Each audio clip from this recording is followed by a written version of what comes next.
যুদ্ধটা যখন চলছে তখন ইরানিয়ানদের যেটা সবচেয়ে স্ট্রং হোল্ড সেটা হলো তাদের মিসাইল আছে, যথেষ্ট মিসাইল আছে যেগুলি ওখানে ইসরায়েলে হামলা করতে সক্ষম, এবং এই সমস্ত মিসাইল আক্রমণের মাধ্যমে তারা ওখানে ইসরায়েলেও অবকাঠামো ক্ষতিগ্রস্ত করেছে। সেটা অতটা কল্পনা ইসরায়েল করে নাই যে অতটা সামর্থ্য। ইসরায়েলের কি সক্ষমতা বা কিছুটা কম বা দুর্বল ছিল বলেই কি আমেরিকার খুব দ্রুত এটার সাথে সম্পৃক্ত হতে হলো? ইসরায়েল পেরে উঠতে পারছিল না, সেই জন্যই তারা দ্রুত আমেরিকাকে আমন্ত্রণ জানাচ্ছিল এই যুদ্ধে অংশগ্রহণ করার জন্য। সে কারণে আমেরিকার প্রেসিডেন্ট যে সমস্ত জায়গাগুলিতে নিউক্লিয়ার মানে বলবো কি এটা কি বলে নিউক্লিয়ারের যে জায়গা যেগুলি প্ল্যান্টগুলি সেই জায়গাগুলিতে ওনারা আক্রমণ করতে চান। ওনারা বললেন যে কয়েক সপ্তাহ পরে করবে, 2 সপ্তাহ পরে তারা আক্রমণ করবে, কিন্তু এটা ইরানিয়ানরাও বিশ্বাস করে না, কেউই বিশ্বাস করে নাই, কারণ 2 সপ্তাহ পরে তোর যুদ্ধের এই মোমেন্টাম থাকবে না।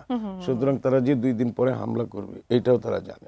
এবং এই সমস্ত বিষয়গুলি আপনারা দেখেন যুদ্ধটাকে আমরা যেমন একটা শত্রু খেলা দেখি, কিন্তু ভেতরে ভেতরে নানা রকম এক ধরনের ব্যাকগ্রাউন্ড ওয়ার্কও থাকে। তো তার মাধ্যমে ইরানিয়ানরাও বুঝতে পেরেছে বা ইরানিয়ানদেরকে জানানো হয়েছে যে এখানে একটা হামলা করা হবে। তো যথাসময়ে তারা ইউরেনিয়াম এখান থেকে সরিয়ে নিয়েছে। যদি না সরাতো তাহলে অবশ্যই রেডিয়েশন হতো। এখানে ইরানও বলছে না, সৌদি আরবিয়াও বলছে না, আমেরিকা বলছে না, রেডিয়েশন আছে। কালার এক্সপার্ট, জর্জ স্যাপ এবং মাইল্ড অন হ্যান্ডস টেকনোলজি সমৃদ্ধ অরিক্স ক্রিস্টাল ওয়াশ আপনার লন্ড্রি এক্সপার্ট। সুতরাং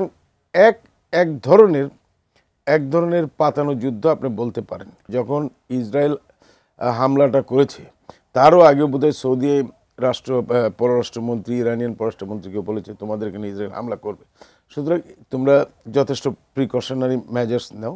কিন্তু এগুলি নেওয়া তো কঠিন, কারণ এখানে তো একটা ওপেন সোসাইটিতে প্রত্যেকটা মানুষ তো আর বাংকারে থাকে না, হাঁটাহাঁটি করে, সেইভাবে তারা টার্গেট করেছে।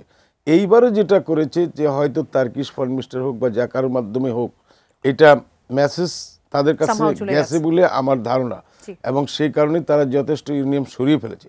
এবং ইরানিয়ানরা কিন্তু নিউক্লিয়ারের একেবারে কঠিন করে নাই, তারা কিন্তু প্রাইমারি স্টেজেই আছে। এরা ইচ্ছা করলে ডেভেলপ করতে পারতো, কিন্তু সেটা তারা করে না। ইন্টারন্যাশনাল প্রেশার, এর কারণে, নজরদারির কারণে এরা হয়তো অপেক্ষা করতেছিল, এবং এইভাবে যে সারপ্রাইজ হামলা করবে সেটাও তো প্রস্তুতি ছিল না। তো আমি ব্যক্তিগতভাবে তো মনে করি যে উনি নোবেল পুরস্কার পাবেন না, কারণ এখানে যুদ্ধ নোবেল পুরস্কারটা তো সাধারণত শান্তির জন্য দেওয়া হয়, উনি যুদ্ধ করার জন্য তো দেওয়া হয় না।